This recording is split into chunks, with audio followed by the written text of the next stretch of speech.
What's up, America? We have a big problem that we all need to talk about. And that's a little-known financial crisis that everybody's dealing with, but nobody's talking about. 74% of Americans are now living paycheck to paycheck. I don't understand how America gotta be for you to work hard and still have no fucking where to go. It's just like, oh my gosh, when is it all going to end? As I have $78,327 in student loans. And you want to know how much unpaid interest I accrued in the month of February? $523.93. And this is me paying at least a minimum of $2,000 per month. Americans are so broke and they desperately try to justify their brokenness. This is a typical night of a 25-year-old who lives in a car with his wife. They say if you work hard, you can make it in America, but people are working 2-3 jobs just to survive, not to live. Rent swallows half a paycheck. Groceries that once fed a family now barely fill a bag. Healthcare feels like a luxury. And home ownership? That dream died somewhere between student debt and skyrocketing interest rates. Folks aren't lazy, they're exhausted, and they're not giving up because they're weak. I don't understand how America gotta be for you to work hard and still have no fucking where to go. It's just like, oh my gosh, when is it all going to end? Like, y'all, it's so bad to the point where even though you work, you more than likely can't even eat every day. Not even 3 times a day. Me, none. Yet they expect us to keep working with a smile on our face. Fuck all of that. I be seeing why people don't fucking want to work. They pay us a little bit of money, but make everything fucking expensive. I'll be damned if I'm putting my life on the line for $14, $15. And then the whole time, can get hurt or die at the fucking job you're at.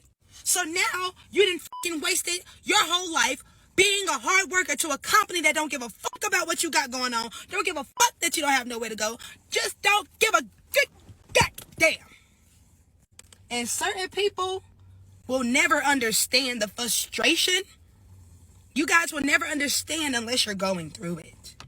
There is no reason why hard workers can't afford to eat, can't afford to live, can't afford to pay rent.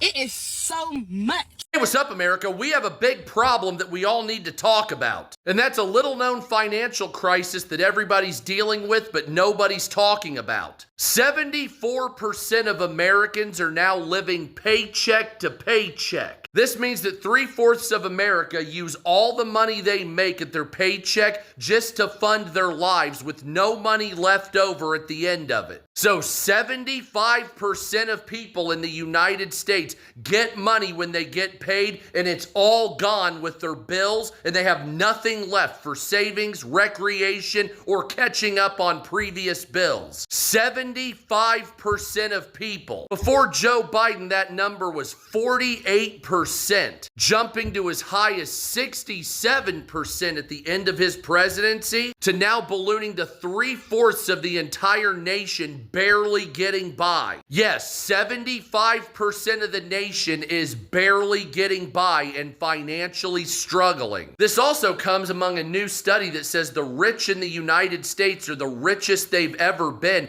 and they're gaining more money. So the time for wealthy people having a bunch of money is fucking coming to an end. We have plenty of wealthy people having plenty of money. The rest of the country doesn't have a fucking pot to piss in anymore. So we need Doge stimulus checks, or we need less tax burden, or more money one way or another. Let's get fucking to it. But it's not gonna happen, is it? It's just gonna keep getting worse, isn't it?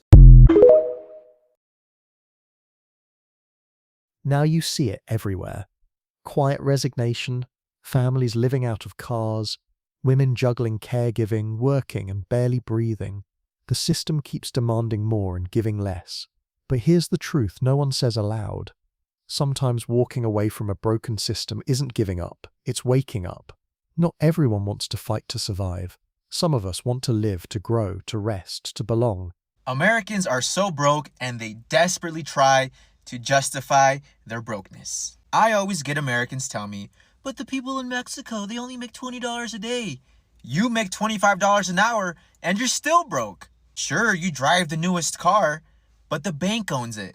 It's not yours. Let me see that title. You call yourself a homeowner, but your house is made out of drywall and paper, and you're going to be renting it for 30 years before you even own it. Sure, you went to college, and yeah, sure, you have a degree, but you're going to spend the rest of your life paying for it. Sure, you have the newest iPhone, you have name brand clothing, you have all the nice things, but your credit cards are maxed out.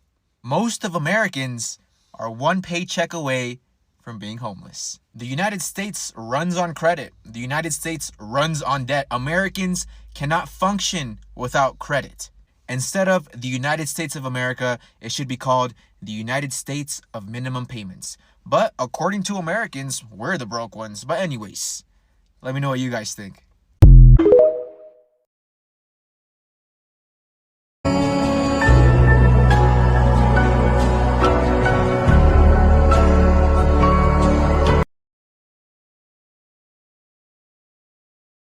And now we have a solution, a sanctuary, Eden.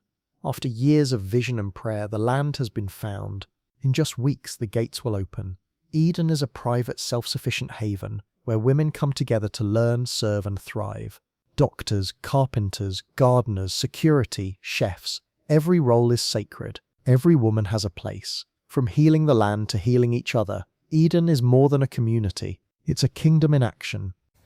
Everyone's always like, Brenda, why are you working so hard? Why are you doing a full-time job and posting on TikTok all the dang time? It's because I have $78,327 in student loans. And you want to know how much unpaid interest I accrued in the month of February? $523.93. And this is me paying at least a minimum of $2,000 per month. Started with a little bit over $150-something thousand because I had the bright idea of going to grad school so that I can graduate in a healthcare job to help people but not get paid enough for the amount of student loans I had to take out. Now, my fault, I went to a private university, but still, it shouldn't be this hard to pay off student loans. But based on my PT salary alone, there is absolutely no way that I could pay this much with just that salary alone and live a breathable, decent life. Make it make sense. This is a typical night of a 25-year-old who lives in a car with his wife. Today, Caleb picked me up from work, and we both decided that we were hungry, so we instantly headed to a park to make food. We love cooking here because it has a roof in case it rains, and it's super easy to clean dishes in this bathroom. Tonight, we had one of our favorite meals, beef and potatoes. I usually just put coconut aminos with mine, but Caleb mixed hers with some soup. After we ate, we packed everything up in the car, and then we head to the gym for a workout and shower. It seems like I only record on chest days, so I made sure to hit back instead. After my list, I try to do some type of cardio, so today I just had a 20-minute run. It was getting super late after the gym and showers, so we made our way to where we were going to stay for the night. Again, anywhere with cameras and lights is always a good place to go. We put up our window covers and moved our bags around, and then it was time to get into the car for the night. Ever since we moved in the car, it's been feeling like we're just so busy, so I needed to make sure to get back into reading my Bible before bed, because staying connected to God will always give us peace, even though our life might feel like it's in pieces. Are we homeless, or are we living life rent-free? You tell me. Whether you visit to rest and rebuild, or you're called to stay and steward this vision long term, Eden is a place to rise. A place to grow food, rescue animals, form sisterhoods, and reimagine what life can be, beyond fear, beyond scarcity, beyond the systems collapsing around us. The vision is alive, the land is ready, and in a world that's falling apart, Eden is quietly rising.